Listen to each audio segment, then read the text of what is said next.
Shabbat Shalom. This week's Torah portion is Ha'azinu, and it is the last speech that Moses makes to the children of Israel before he passes away, just before the blessings that he gives them. This is chapter 32 in Deuteronomy, and I would like to focus on, this is actually given in the form of poetry, and I'd like to focus on a few verses towards the beginning.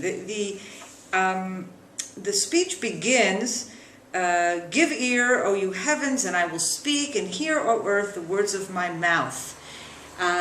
In the first few verses, there's a great deal of praise to God, and then it moves on to a direct address to the nation of Israel. Verse 7, "Remember the days of old, consider the years of many generations.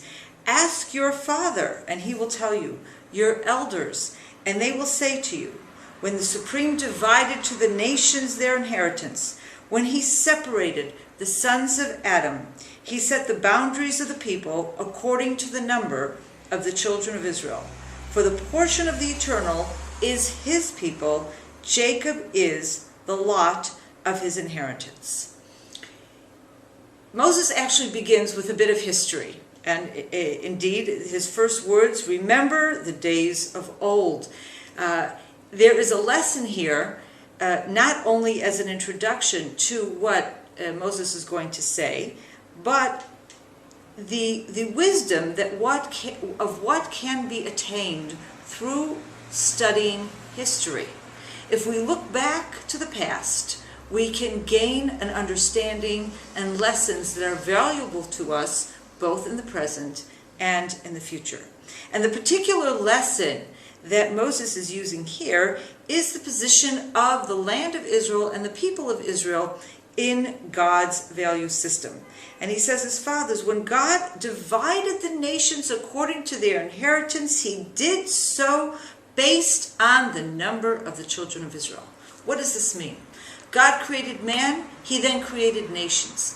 And when he determined which nations would receive which portion of land in the universe, he first looked at the number that the children of Israel would attain and what piece of land they would need. In other words, the very first delineation of country to people was the nation of Israel, and everything else fell in according to that initial designation. The verses then go on. He found him in a desert land. God found the nation of Israel in a desert land, and in the desolate, howling solitude. He surrounded him. He instructed him. He guarded him as the pupil of his eye. Here we have very clearly set forth the love and the special attention that God has given and will continue to give to the nation of Israel. And he goes on in verse 12, "So the Eternal alone did guide him, and there was no alien God with him." Of course, here we return to the very important thing that is we find throughout the Bible, throughout Moses' address to the nation of Israel, the importance of worshiping only God, only the one God, only the God of Israel. There is no room for any other God. Then the speech then continues to talk about what can go wrong. On the one hand, we have at the beginning how God has given such wonderful things to the nation of Israel. The land is rich, the animals are rich, there is so much goodness and plenty that the nation of Israel can enjoy.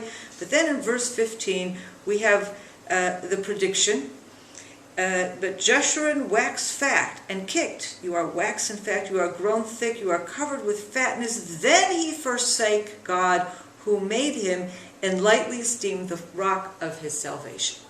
On the one hand, we have God giving to the nation of Israel only the best, a wonderful land, riches and plenty and bounty in that land. And on the other hand, as a result of the wealth, Yeshurun, which is a nickname for the nation of Israel, the nation of Israel will become fat and will kick. It will become spoiled, and they will take for granted the wealth that God has given them, and they will then turn away from God. And of course that then will become the reason for whatever punishment will come the way of the nation of Israel. And this, of course, sets forth the pattern that we've seen throughout our history of great gifts that God has given us, but unfortunately, when we forget who God is, when we turn away from Him and do not appreciate what it is He has done for us and turn to other gods or leave God altogether, we therefore are punished. And I think it is particularly significant that in this particular speech of Moses, he doesn't just repeat again the issue of the need for the children of Israel to remain loyal to God and to worship only the one God, but he predicates this on the history, on the creation of the people, of the creation of the world, and of the position that the children of Israel hold in the world. And I think it is this position, this understanding of history, that we need to guide us today. Because as we enter the land of Israel in modern times, the new booming and beautiful land of Israel, we can reflect and we can relate to what Moses is saying here. We too came into a land of great promise. God selected us. We experienced miracles as we came back to the land, and the land indeed has returned its bounty to us. But if we are not able to remember that God is the one who has given us this land, if we are not able to remember that when God apportioned the world, He apportioned this land for us, and therefore this is ours, other nations have their other pieces of land, that indeed can be the beginning of trouble. We can enjoy the bounty that the land gives us, but we must understand not only that it is God who has given us this land, but we must always also remember that God wants us to have this land and no one else. Shabbat Shalom from Samaria.